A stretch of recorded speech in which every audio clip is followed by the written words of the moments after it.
ತ ಗುಣಿತಾಕ್ಷರ ಅಥವಾ ತ ಕಾಗುಣಿತವನ್ನು ಬರೆಯುವ ವಿಧಾನ. ತ ತಲೆಕಟ್ಟು ತ, ತ ತಲೆಕಟ್ಟಿನ ಇಳಿ ತಾ, ತ ಗುಡಿಸಿ ತಿ, ತ ಗುಡಿಸಿನ ದೀರ್ಘ ತೀ, ತ ಕೊಂಬು ತು, ತ ಕೊಂಬಿನ ಇಳಿ ತೂ, ತ ವಟ್ರಸುಳಿ ತೃ, ತ ಏತ್ವ ತೇ, ತ ಏತ್ವನ ದೀರ್ಘ ತೇ, ತ ಐತ್ವ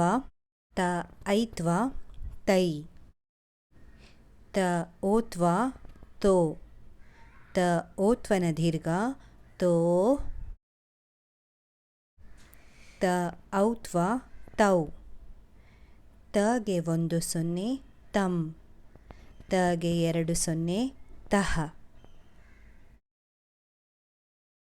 ತ ತಾ ತಿ ತೀ, ತು ತೂ, ತೃ, ತೆ ತೇ, ತೈ, ತೊ ತೋ, ತೌ, ತಂ, ತಹ. ಇದಿಷ್ಟು ತ ಗುಣಿತಾಕ್ಷರ ಅಥವಾ ತ ಕಾಗುಣಿತವನ್ನು ಬರೆಯುವ ವಿಧಾನ.